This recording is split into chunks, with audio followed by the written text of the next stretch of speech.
Press और media के हमारे मित्रों, हमारे मीडिया प्रभारी यहाँ पे बिहार के रिजवान जी, आप लोग का उम्मीद है मैं कि मीडिया सेंटर में आप लोग का अच्छे से मनोरंजन हो रहा होगा चुनाव के दौरान, क्योंकि चुनाव के दौरान इतने जोकर यहाँ पे पैदा हो गए हैं इस बिहार में कि आपको रोज़ दिन मनोरंजन मिलेगा।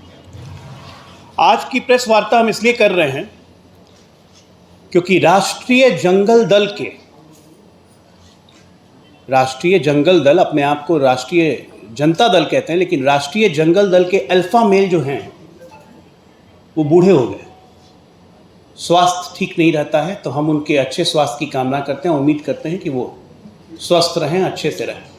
लेकिन अल्फा मेल थे, वो सारी कमावत उन्हीं के हाथ में थी। तो अल्फा मेल जब बूढ़ा हो गया तो वहाँ परिस्थितियों में जंग हो गई है थोड़ी सी। तेज प्रताप कभी कहते हैं कि हम सारन से लड़ेंगे, लेकिन चली जाती हैं बहन लड़ने के लिए। तेजस्वी यादव इधर से उधर घूमते रहते हैं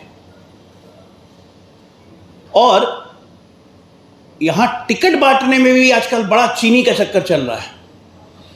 तो हमारी तेजस्वी यादव को एक सलाह है कि चीनी ज़्यादा मत चाटिए, ज़्यादा चीनी चाटिएगा तो डायबिटीज़ हो जाएगी।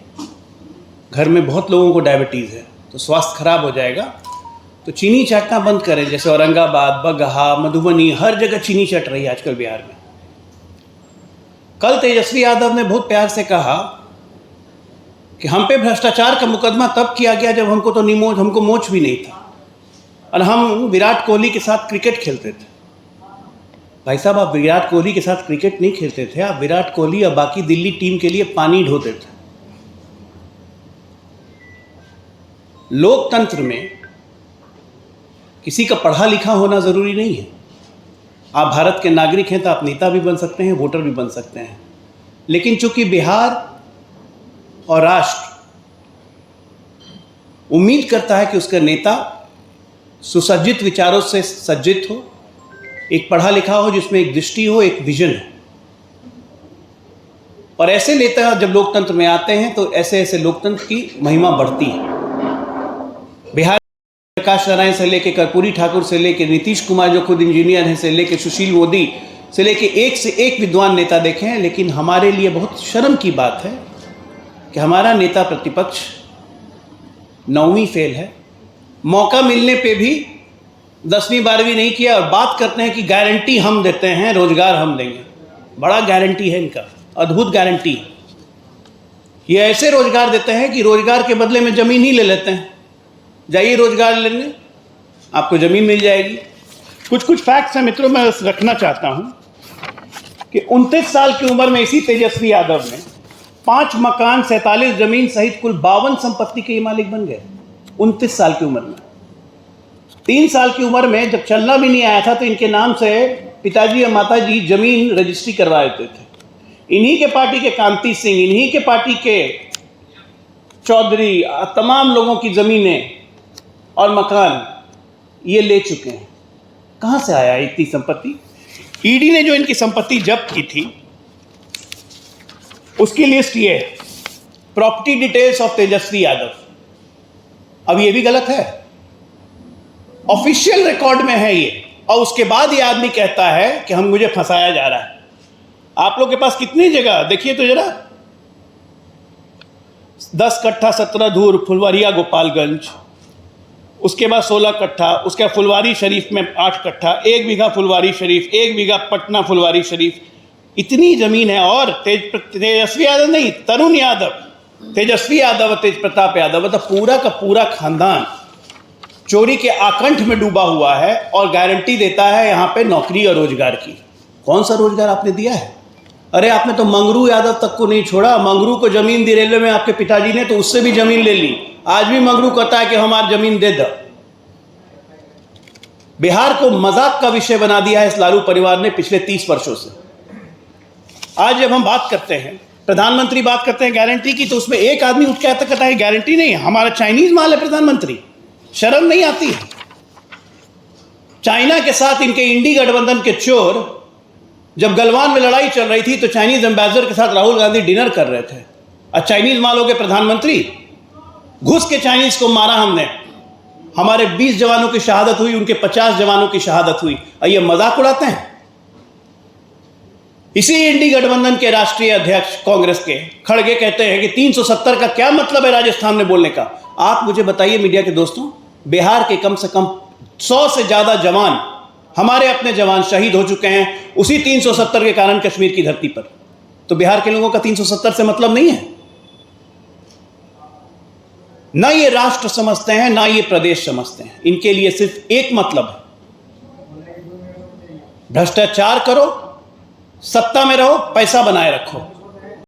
सिंडिकेट बना लिया है टोटल। एक भ्रष्टाचारी जेल जाता है, बाकी भ्रष्टाचारी उसके पीछे पापा करने शुरू कर देते हैं। आपके माध्यम से आज मैंने ये सब इसलिए दिखाया है क्योंकि इस आदमी तेजस्वी यादव अद्भुत तेजस्वी है। बिना पढ़े लिखे इस आदमी को इतना ज्ञान आ गया कि काम के बदले जमीन कैसे लेना है, काम के बदले पैसा कैसे लेना है, संपत्ति कैसे बनानी है, और अब नया तेजस्वी निकल रहा है, सत्ता में अपने आप को स्थापित कैसे करना है। क्योंकि मैंने बोला ना, अल्फा मेल बूढ़ा हो गया है। तो अल्फा मेल के बूढ़ा होने से ग्रुप में बहुत झंझट होती है। तो उस झंझट में अपने आप को स्थापित करने की रेस लगी हुई है। कोई किसी का नहीं है। इनको बिहार से ना मतलब है, ना इनको देश से मतलब है। लेकिन आपके माध्यम से जनता के पास ये जाना चाहिए कि जो कहते थे कि जब मैं नीमुछिया था तब इतनी संपत्ति है, तो भैया नीमुछिया के पास इतनी संपत्ति कहां आ गई जो आज ईडी ने जब्त की हुई है? किसकी संपत्ति है? जवाब देंगे।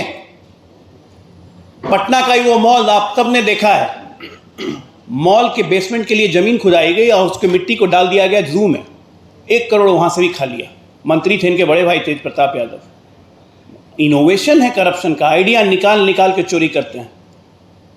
तो ऐसे चोरों के परिवार को बिहार की जनता को जानना बहुत जरूरी है कि आकंठ भ्रष्टाचार में ऊपर से नीचे तक डूबे हुए व्यक्ति न बिहार का भला कर सकते हैं, न देश का भला कर सकते हैं।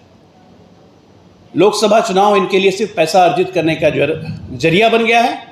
चीनी चाट रहे हैं, तो मैं उम्मीद करता हूं कि चीनी कम चाटे, नहीं तो डायबिटीज हो जाएगा। धन्यवाद। देखिए, बुद्धि की कमी होना तो हम कुछ नहीं कर सकते। परिवारवाद का मतलब प्रधानमंत्री जी ने लोकसभा में बहुत आराम से समझाया था, लेकिन इनकी दिक्कत है ना, ये ना सुनते हैं ना अच्छी बातों को समझ सकते हैं। परिवारवाद का मतलब आप मुझे बताइए। आज सम्राट चौधरी अध्यक्ष हैं। 4 महीने के बाद लोकसभा चुनाव के बाद हमारा नया अध्यक्ष अगर आएगा तो आप लोग में से कोई या हम में से कोई बता सकता है कौन अध्यक्ष होगा?